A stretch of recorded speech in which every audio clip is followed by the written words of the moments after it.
¿Sabes cuándo vino Jesús al mundo? La mayoría respondería, 25 de diciembre, Navidad. Belenes, estrellas, pesebre. Pero esa es la fecha en que nació, no la fecha en que llegó.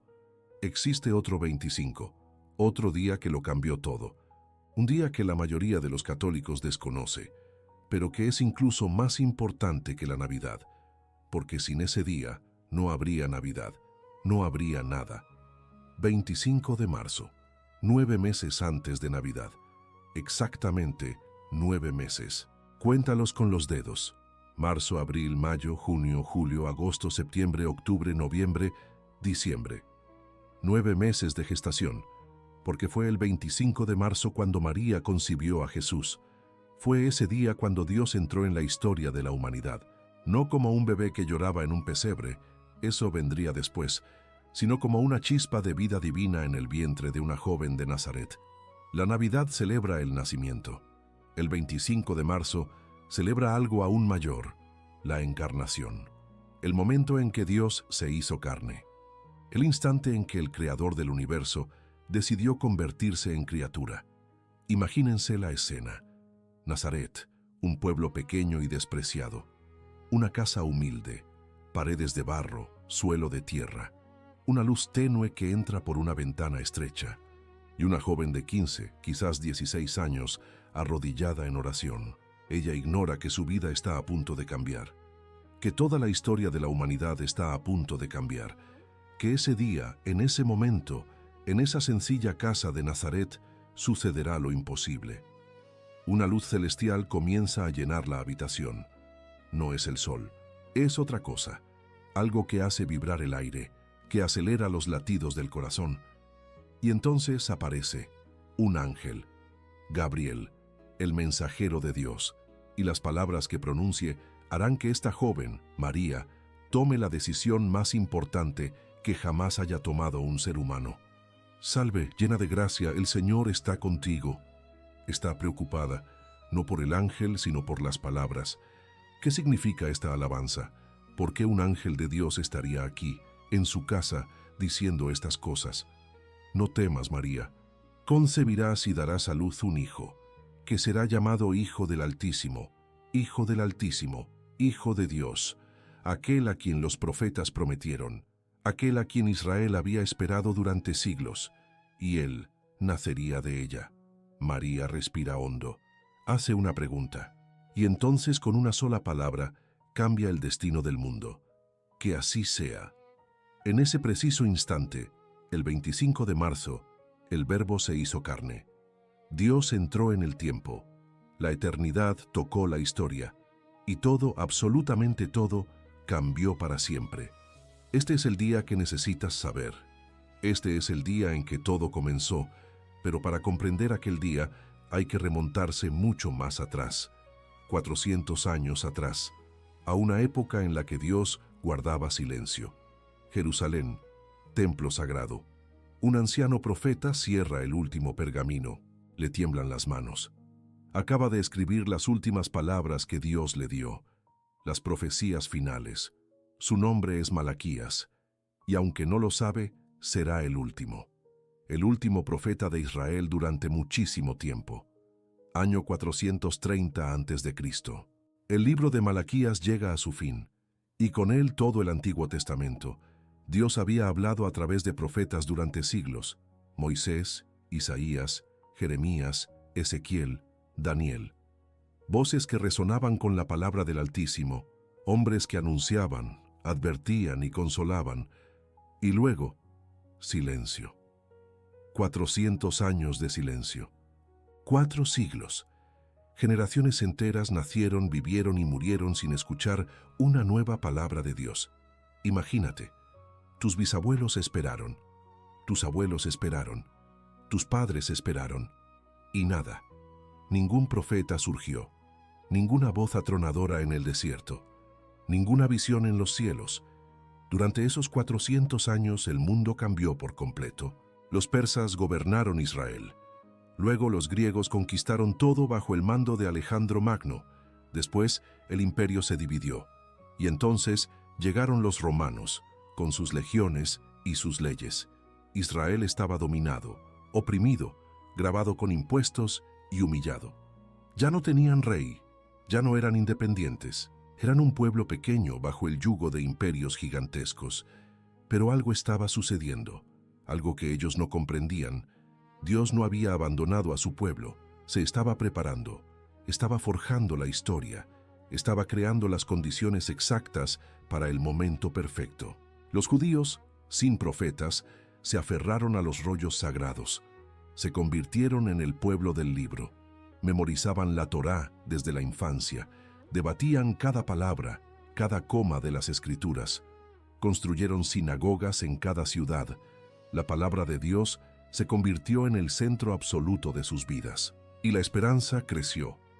Década tras década, generación tras generación, la expectativa se intensificó. ¿Cuándo vendrá el Mesías? ¿Cuándo enviará Dios al Libertador? ¿Cuándo será restaurado Israel? 400 años de preguntas, 400 años de espera, 400 años de silencio, hasta que llegó ese día, 25 de marzo, en un pequeño y despreciado pueblo llamado Nazaret, en una casa sencilla, con una joven arrodillada en oración, y el silencio se rompió, no por truenos, no por terremotos, sino por la dulce voz de un ángel. Salve, llena de gracia. 400 años de silencio han terminado, y la respuesta de Dios no fue una palabra escrita en un pergamino, fue una palabra viva, la palabra hecha carne. Jesucristo. El silencio había preparado al mundo. Ahora el mundo estaba listo para recibir a su Salvador. Nazaret. Si te fijas bien, puedes encontrarla en un mapa. Un pequeño lugar en las colinas de Galilea. Allí no sucedió nada importante, nada relevante. Tanto es así que cuando Felipe le dijo a Natanael que el Mesías era de Nazaret, la respuesta fue: ¿acaso puede salir algo bueno de Nazaret? Allí vivía María, una joven de entre 15 y 16 años, edad común para el compromiso matrimonial en aquella época y cultura. Ya estaba prometida a José, un carpintero de la misma ciudad, un hombre justo y trabajador de familia humilde. La casa donde vivía María era sencilla, paredes de barro y piedra, suelo de tierra, techo bajo de madera y paja, algunos muebles básicos, una lámpara de aceite, jarrones de barro para el agua, nada lujoso, nada ostentoso, pero María tenía algo que el dinero no puede comprar, una vida de profunda oración. Conocía las Escrituras, se sabía de memoria los salmos, los profetas y las promesas.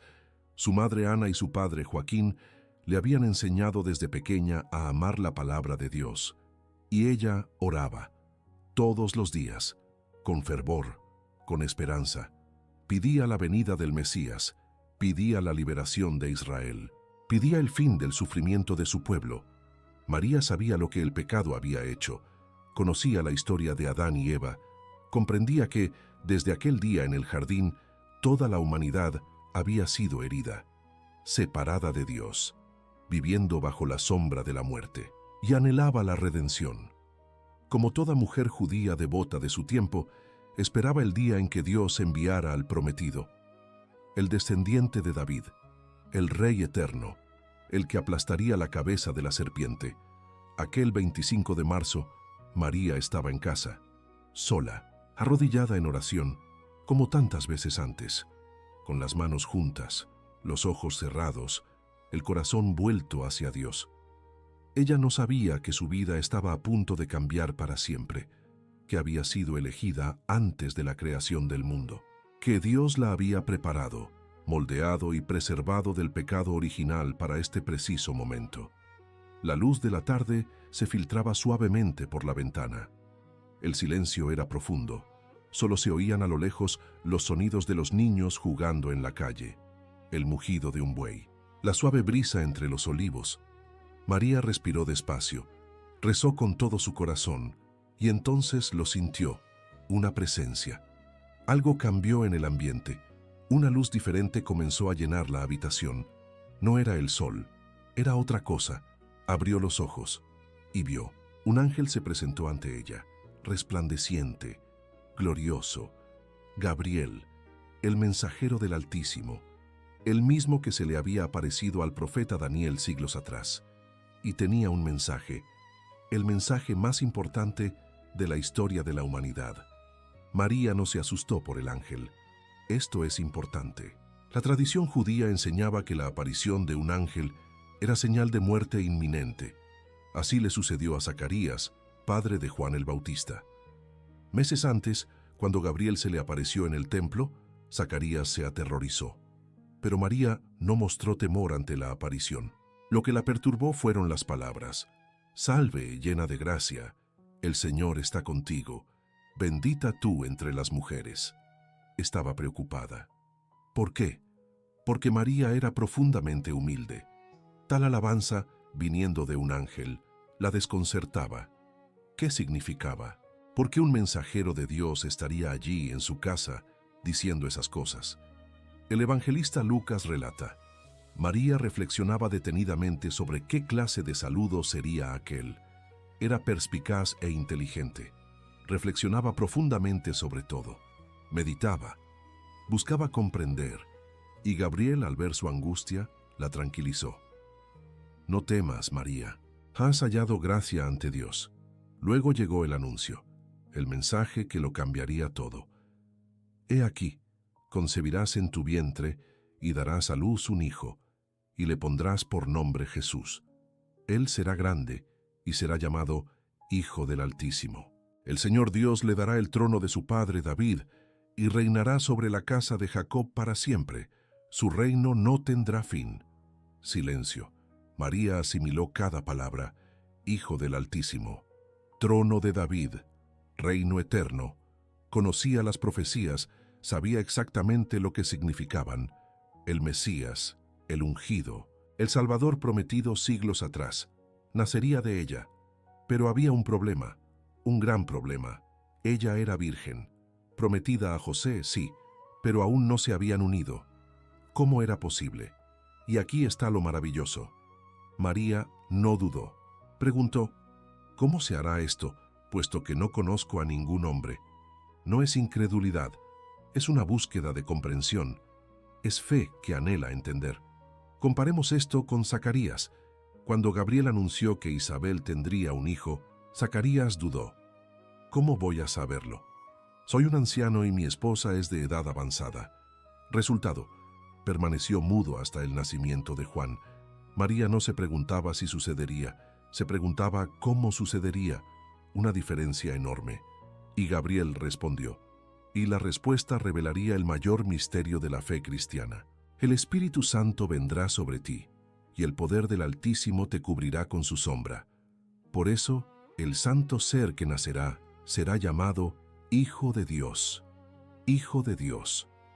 No solo un Mesías humano, no solo un descendiente de David, sino Dios mismo hecho hombre.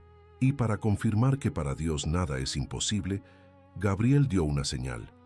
«Tu prima Isabel también ha concebido un hijo en su vejez. La que era considerada estéril está ahora en su 6º mes. Para Dios nada es imposible». María respiró hondo.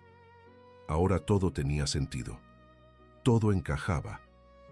Las profecías, las promesas, la espera de siglos, y ahora la decisión era suya. «El Espíritu Santo descenderá sobre vosotros». Las palabras de Gabriel revelaron algo profundo, algo que toda la humanidad había estado esperando sin saber exactamente qué era. La encarnación sería obra de la Santísima Trinidad. El Padre, enviando a su Hijo, el Espíritu Santo realizando el milagro, y el Hijo, aceptando hacerse pequeño, convertirse en criatura. Piensen en lo imposible que se anunciaba. Dios, el creador de miles de millones de galaxias, el que siempre ha existido, el eterno, el todopoderoso, se hacía humano. No fingía ser humano, no aparentaba serlo, sino que se convertía verdaderamente en humano, abrazando nuestra naturaleza, nuestra carne, nuestra sangre, entrando en el tiempo, experimentando hambre, sed, cansancio, dolor, creciendo en el vientre materno, naciendo indefensos, necesitando cuidados, lo infinito encajando en lo finito, el Creador entrando en la creación, el Verbo eterno que existía antes de todas las cosas, por medio del cual todas las cosas fueron hechas, convirtiéndose en una de esas cosas creadas. ¿Y por qué? Por amor. Un amor absurdo, incomprensible y desinteresado, porque la humanidad estaba perdida, separada de Dios por el pecado desde Adán y Eva. Y ningún ser humano podría saldar esa deuda, ningún sacrificio humano sería suficiente. Se necesitaba a alguien verdaderamente humano que representara a la humanidad y verdaderamente divino para que su sacrificio tuviera un valor infinito. Por lo tanto, Jesús sería ambas cosas, 100% Dios, 100% hombre, dos naturalezas en una sola persona, el mayor misterio de la fe cristiana. Y todo comenzaría allí, ese día, en esa casa, con esa joven. María miró a Gabriel, lo asimiló todo, y entonces hizo lo que siempre hacía cuando no comprendía del todo. Confió. Recordó las palabras que el ángel acababa de pronunciar. Para Dios, nada es imposible. Isabel estaba embarazada. Su prima, a quien todos consideraban estéril y que ya era anciana, esperaba un bebé a los 6 meses de gestación. El ángel no mentía. Dios estaba obrando. Si Dios pudo hacer que Isabel concibiera en su vejez, también pudo hacer que María concibiera siendo virgen. Si Dios pudo crear el universo de la nada, también pudo crear nueva vida en su vientre sin intervención humana. La cuestión no era si Dios podía. La cuestión era si María quería, si aceptaría, si diría que sí.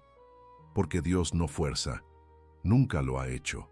Él invita, Él propone. Él espera una respuesta libre. Esperó la respuesta de Abraham cuando le pidió que abandonara su tierra. Esperó la respuesta de Moisés cuando lo llamó para liberar a Israel. Esperó la respuesta de los profetas, de los reyes, de todos aquellos a quienes escogió. Y ahora esperaba la respuesta de María, una chica de 16 años, de una ciudad despreciada, de una familia pobre, sin poder, sin influencia, sin nada que el mundo considerara importante. Pero ella tenía algo esencial, un corazón puro, una fe profunda y libertad para elegir. Y tu elección lo cambiaría todo. Antes de que María pueda responder, necesitas comprender algo que los primeros cristianos comprendieron hace casi 2000 años. Había otra mujer, mucho antes, al principio de todo, Eva, en el jardín del Edén, perfecta, sin pecado, creada a imagen de Dios. Y ella también recibió un mensaje. Ella también tuvo que tomar una decisión. La serpiente se acercó, susurró mentiras disfrazadas de verdad. Dios sabe que el día que comáis de ella, se os abrirán los ojos y seréis como Dios, conocedores del bien y del mal. Y Eva escuchó, reflexionó, observó la fruta, tenía buen aspecto, parecía apetecible, y decidió desobedecer. Un no a Dios, un sí a la serpiente. Resultado, el pecado entró en el mundo, la muerte entró en el mundo, dolor, sufrimiento, separación de Dios. Las puertas del paraíso se cerraron. Un ángel con una espada flamígera custodiaba la entrada. Toda la humanidad quedó marcada por esa elección. Eva, la madre de todos los seres vivos, trajo la muerte. Ahora miren a María, también joven, también virgen, también enfrentándose a una elección imposible. Pero no es una serpiente la que habla, sino un ángel. Y esto no es mentira sino la verdad de Dios. Los primeros padres de la Iglesia vieron el paralelismo de inmediato. San Justino Mártir, en el siglo II, escribió: Eva, virgen e incorruptible, al concebir la palabra de la serpiente, dio a luz a la desobediencia y la muerte. María, en cambio, concibió la fe y la alegría cuando el ángel Gabriel le anunció la buena noticia. San Ireneo, obispo de Lyon, fue aún más directo. El nudo de la desobediencia de Eva fue desatado por la obediencia de María. Lo que la Virgen Eva ató con su incredulidad, la Virgen María lo desató con su fe. Dos jardines, Edén y Nazaret.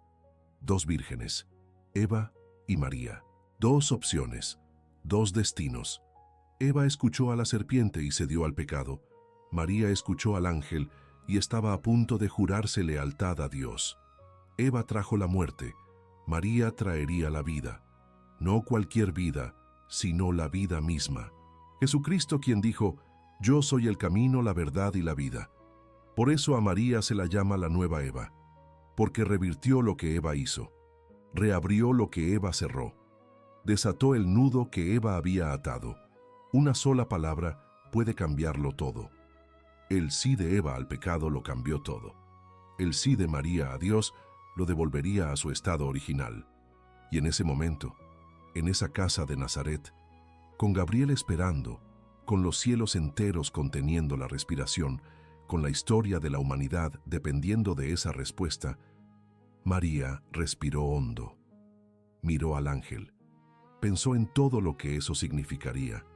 Los riesgos, las consecuencias, sería incomprendida, juzgada. Incluso podrían apedrearla por estar embarazada antes del matrimonio. Pero ella no pensó en sí misma, pensó en Dios, pensó en su pueblo, pensó en las generaciones que esperaban al Mesías y pronunció las palabras: «Aquí está el siervo del Señor». 5 palabras en portugués, 4 en latín, Ecce ancilla Domini. María se reconoce a sí misma como una sirvienta, no como una reina, no como una heroína, una sirvienta, alguien que está al servicio de los demás, alguien que obedece, alguien cuya voluntad está completamente alineada con la voluntad de aquellos a quienes sirve. Y entonces llegó la palabra que lo cambió todo. «Hágase en mí según tu palabra». En latín, fiat mihi secundum verbum tuum. Fiat, que así sea. Esta palabra ha resonado a través de los siglos. Se ha convertido en el modelo de toda respuesta humana a Dios. El ejemplo perfecto de obediencia consciente, libre y amorosa. Porque el fiat de María no fue resignación, no fue un «está bien si no hay otra opción». Fue una entrega total, fue un sí absoluto. Fue una apertura completa al plan de Dios, incluso sin comprenderlo todo, incluso con los riesgos, incluso con el misterio. No pronunció la palabra fiat porque no tuviera otra opción. La pronunció porque decidió hacerlo, libremente, con pleno conocimiento, con profunda fe. Y fíjense, ese fiat representó a toda la humanidad. Adán y Eva, al decirle no a Dios, representaron a toda la humanidad en ese pecado. Ahora bien, María, al decirle sí a Dios, representó a toda la humanidad en esa obediencia. Santo Tomás de Aquino enseñó que María, al consentir, participó de manera singular en la obra de la redención. No igual a Cristo, sino unida a Él, cooperó libremente con el plan de salvación. Y existe otro paralelismo profundo. Siglos después, otro jardín, Getsemaní. Jesús agonizando, sudando sangre, sabiendo lo que iba a suceder, y oró: «Padre, si es posible, aparta de mí esta copa, pero no se haga mi voluntad, sino la tuya. Fiat voluntariamente tua, hágase tu voluntad».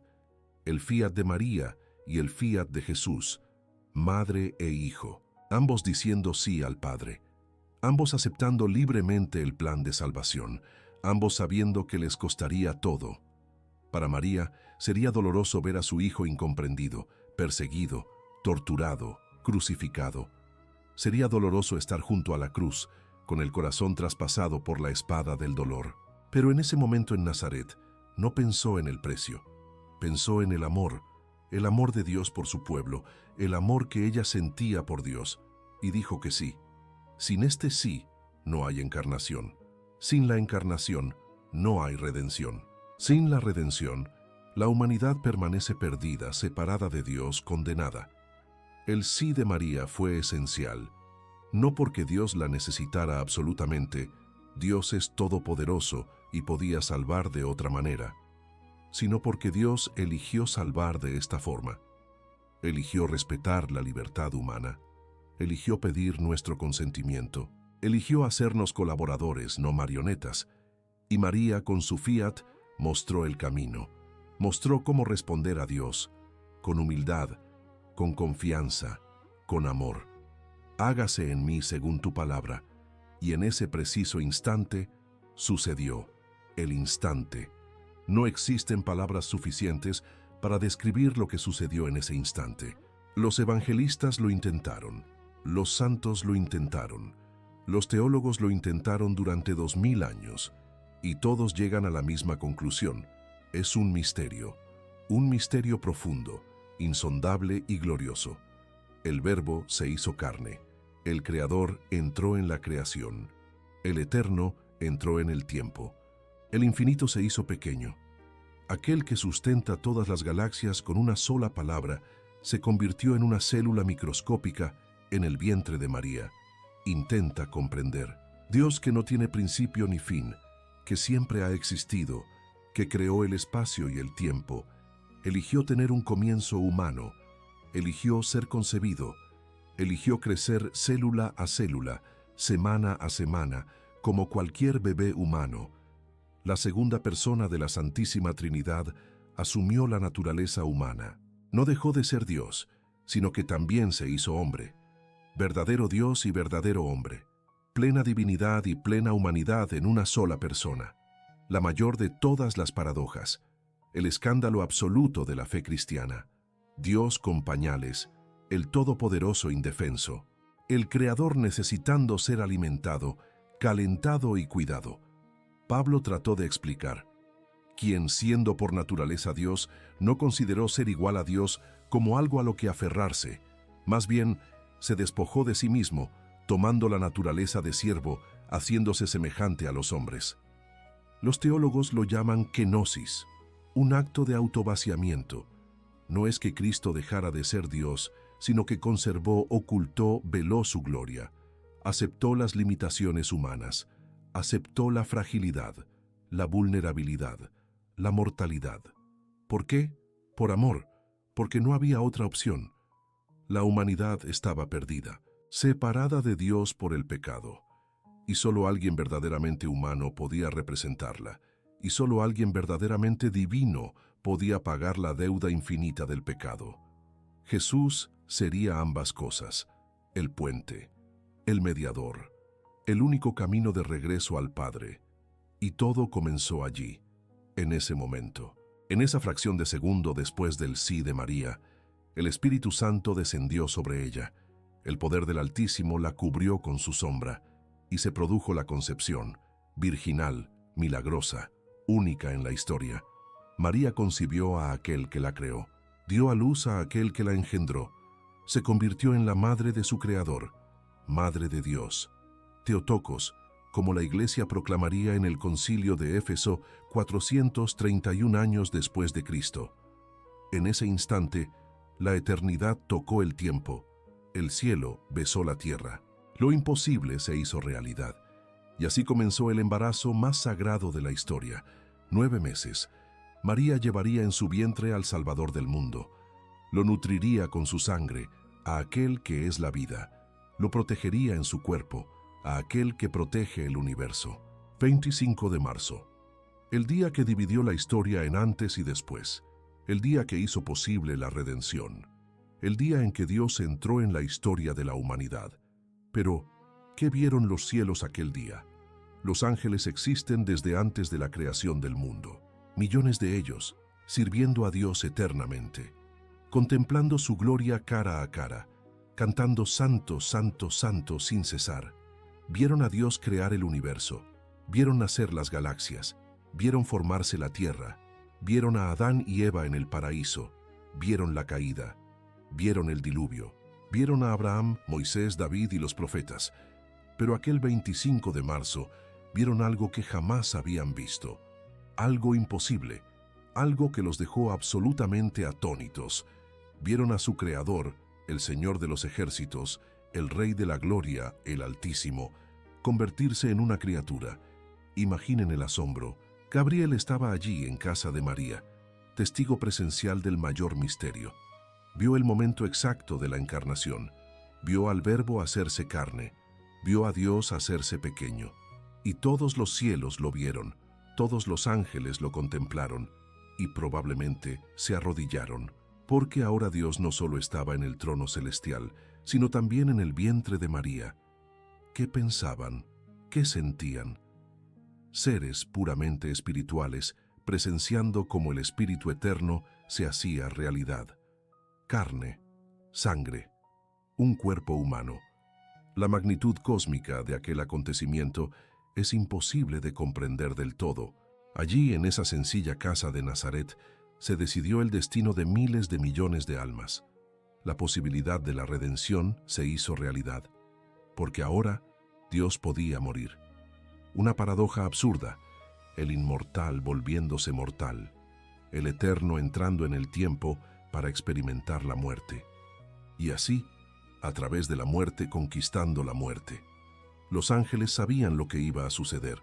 Sabían que el niño en el vientre de María crecería, nacería en Belén, viviría 33 años, enseñaría, sanaría, amaría, y sería rechazado, traicionado, torturado y crucificado. Sabían que el Creador moriría a manos de sus criaturas, que los inocentes pagarían por los culpables, que los justos sufrirían por los injustos, y sabían que al tercer día resucitaría, vencería a la muerte, abriría las puertas del cielo, haría posible que los seres humanos, arcilla animada, polvo de la tierra, se convirtieran en hijos de Dios. Todo empezó allí, el 25 de marzo, 9 meses antes de Navidad. María, ahora embarazada, llevaba al Salvador en su vientre. Se había convertido en el arca de la nueva alianza, más sagrada que la antigua arca, que contenía las tablas de la ley, porque llevaba al mismo legislador, más sagrada que el templo de Jerusalén, porque ella era el templo viviente de Dios. En los meses siguientes, ella visitaría a Isabel y Juan el Bautista. Aún en el vientre de Isabel, saltaría de alegría al sentir la presencia de Jesús. Incluso los bebés nonatos reconocían la presencia divina. María daría a luz en Belén, los ángeles cantarían sobre los campos, los pastores vendrían a adorar, los reyes magos de Oriente traerían regalos, y la historia de la salvación avanzaría paso a paso hasta la cruz, la resurrección, Pentecostés, hasta nuestros días. Todo por culpa de ese día, 25 de marzo, el día que los ángeles jamás olvidarán, el día en que Dios se hizo hombre. Comenzaste esta historia al descubrir que Jesús vino al mundo el 25 de marzo, no el 25 de diciembre. Recorrió 400 años de silencio, vio a Dios preparando el mundo, dando forma a la historia, creando el momento perfecto. Conoció a María, una joven de Nazaret, de 15 o 16 años, una vida de profunda oración, esperando al Mesías como todo su pueblo. Ella vio aparecer a Gabriel, el anuncio imposible, el mensaje que lo cambiaría todo. Concebirás y darás a luz un hijo, que será llamado Hijo del Altísimo. Comprendió el paralelismo. Eva y María, dos mujeres, dos opciones, la desobediencia deshecha por la obediencia, el nudo de Eva deshecho por el sí de María, y fue testigo del momento, el instante de la encarnación, el Verbo hecho carne, Dios entrando en el tiempo, la eternidad tocando la historia, 9 meses de gestación, de Nazaret a Belén, del silencio de una casa al canto de los ángeles en los campos, del vientre de María al pesebre, del 25 de marzo al 25 de diciembre. Y cuando María dio a luz, cuando sostuvo a Jesús por primera vez, cuando miró a esos ojos de bebé, lo supo. Supo que tenía en sus brazos al Creador del universo. Supo que ese bebé era su Dios y su Hijo. Supo que crecería, enseñaría, amaría, sufriría, moriría y resucitaría. Han transcurrido 2000 años desde aquel día. Pero cuando rezas el Ángelus, cuando las campañas militares suenan al mediodía y conmemoras la Anunciación, ese momento permanece vivo. Cuando asistes a misa, cuando el sacerdote consagra el pan y el vino, cuando Jesús se hace presente en la Eucaristía, es la encarnación continuando. El Verbo haciéndose carne de nuevo, Dios haciéndose pequeño de nuevo, entrando en la materia, entrando en nosotros. Cuando dices fiat, sí, quiero. Cuando aceptas la voluntad de Dios aún sin comprenderlo todo, cuando confías, cuando obedeces, cuando te rindes, estás imitando a María, y cuando invocas a la Virgen María, cuando le pides que interceda, reconoces que ella dijo sí por todos nosotros, que sin su sí no habría redención, que ella cooperó libremente, conscientemente y con amor con el plan de salvación. 25 de marzo, 9 meses antes de Navidad, el día que la mayoría de los católicos desconocen, pero que es más importante que la propia Navidad, porque ese fue el día en que Dios entró en la historia, el día en que sucedió lo imposible, el día en que todo comenzó. La Navidad celebra el nacimiento, pero el 25 de marzo se celebra algo aún mayor, la encarnación, el momento en que Dios decidió hacerse uno de nosotros, para salvarnos, para redimirnos, para hacernos hijos de Dios. Y todo comenzó con una niña, una casa sencilla, un ángel y una palabra, fiat, que así sea.